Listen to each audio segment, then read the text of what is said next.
जय श्या राम।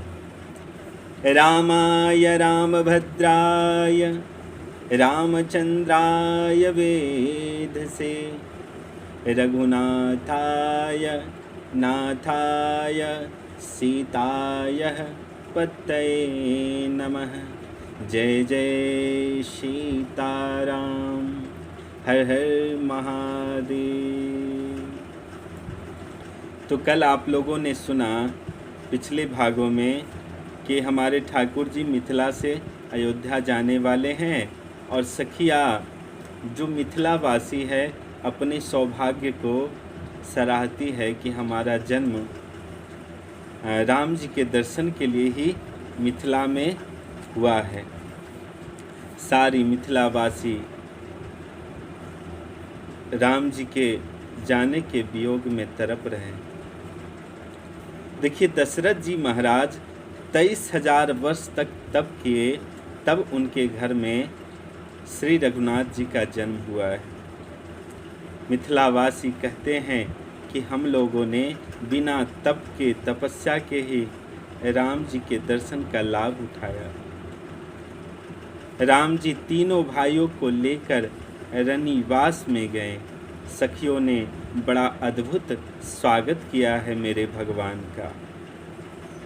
उपटन लगाया, चारों भाइयों को स्नान कराया गया, दिव्य वस्त्र और श्रृंगार किया गया, नाना प्रकार के व्यंजन बनाकर भोजन कराया गया। समय जानकर राम जी सुनैना माँ से एक बात कहते हैं। देखिए, विद्या प्राप्त करने के बाद अगर विनम्रता नहीं आई तो विद्या प्राप्त करना बेकार चला गया। विद्या ददाति विनयम। यहाँ रघुनाथ जी सासू मैया से विद्या लेने आए हैं। राम जी हाथ जोड़कर कहते हैं कि माँ, राउ अवधपुर चहत सिधाए, विदा होन हम यहाँ पठाए। राम जी ये नहीं बोले कि पिताजी वापस जाना चाहते। राम जी बोले कि महाराज जाना चाहते हैं, उनका कर्तव्य है, उनका कर्तव्य जाने के लिए उन्हें बाध्य कर रहा है। आपसे विदा लेने के लिए भेजे हैं पिताश्री। समाज के दृष्टि में माँ, मैं राम आपका दामाद हूँ, लेकिन मैं आपसे एक बात कहूँ, आप मुझे दामाद नहीं अपना पुत्र मानिएगा। आप राम को अपना पुत्र सदैव मानते रहिएगा। क्यों? क्योंकि दामाद को जीव भूल भी सकता है, लेकिन पुत्र को कभी नहीं भूल सकता। जैसे सीता को याद कीजिएगा, उसी प्रकार हमें भी पुत्र मानकर याद करते रहिएगा। बालक जानी करब नित नेहू। अपना बालक समझिएगा। सुनैना जी जानकी के सौभाग्य को देखकर उनको हृदय से लगा लिया। सीता जी के हाथ को रघुनाथ जी को समर्पित किया है। बार बार कहती है कि आपके विनम्रता पर बलि जाऊं।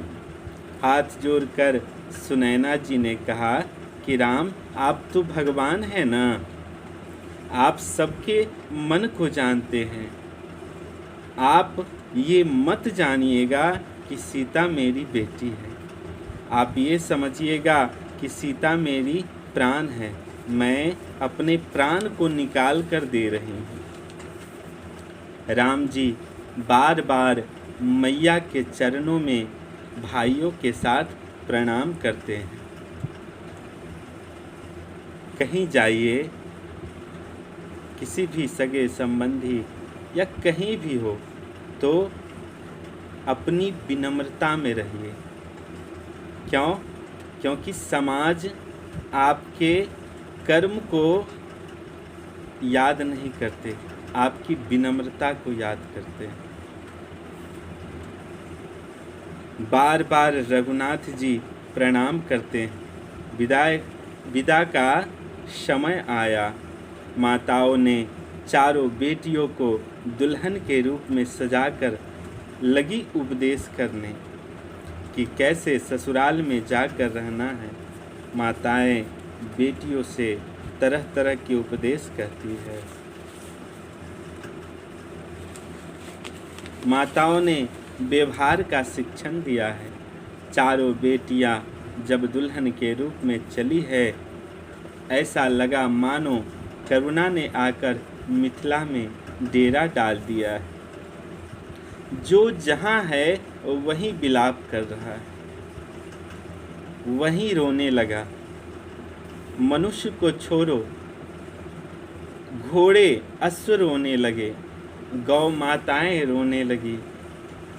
सोने के पिंजरे में सीता जी ने तोता मैना को पाला था। जब किशोरी मैया जाने लगी तो तोता मैना जोर जोर से कहने लगा कि हमें सोने के पास नहीं रहना, हमें किशोरी के पास रहना है, बाहर निकालो हमें। चक्रवर्ती दशरथ जी महाराज विदा मांगे।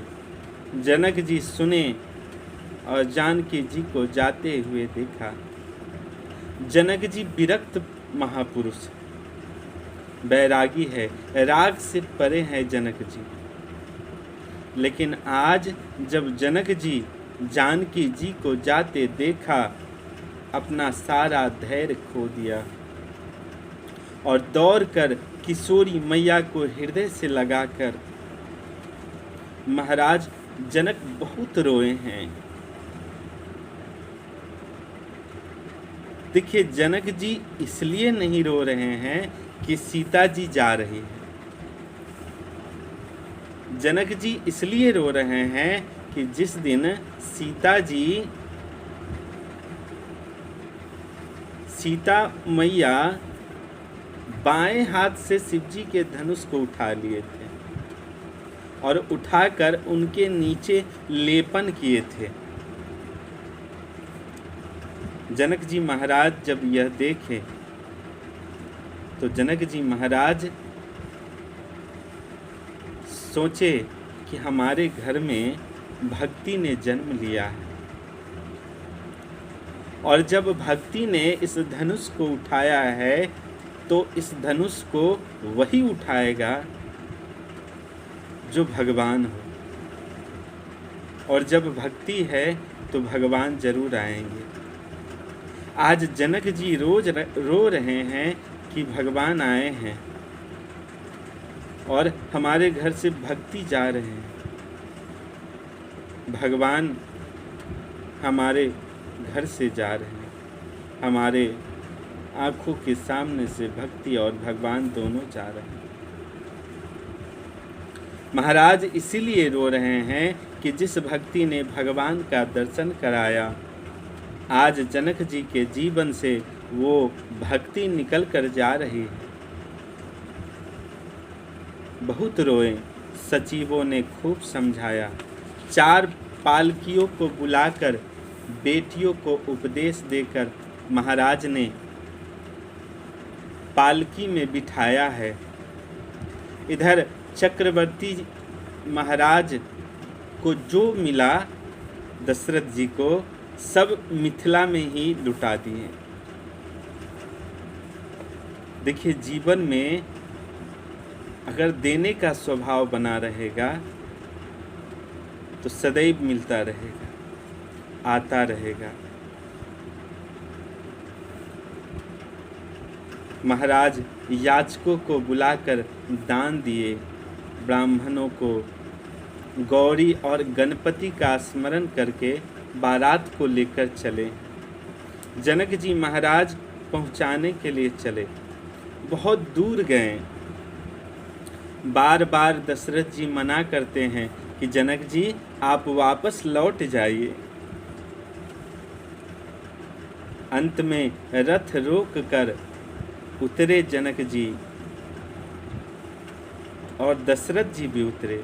जनक जी हाथ जोड़ कर कहते हैं कि करऊ कवन विधि विनय बनाई, महाराज मोहि दीन बराई।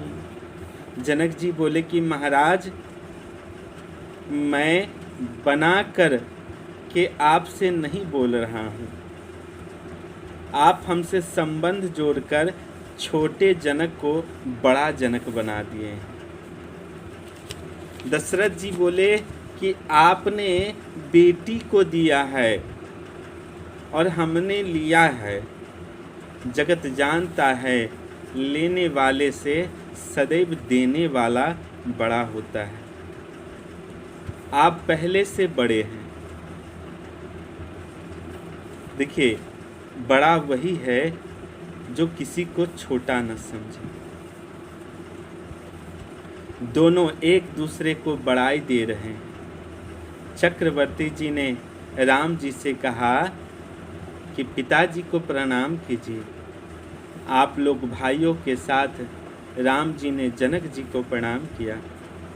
जनक जी दशरथ जी से पूछे कि मैं राम जी से कुछ बात कर सकता हूँ। दशरथ जी बोले कि करिए। जनक जी महाराज राम जी के आगे हाथ जोड़कर खड़े हो गए। राम जी बोले, ऐसे क्यों खड़े हैं पिताजी? जनक जी बोले कि ससुर दामाद के सामने नहीं खड़ा है, भक्त अपने भगवान के सामने खड़ा है।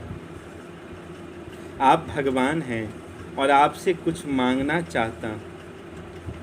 रघुनाथ जी बोले कि क्या चाहिए?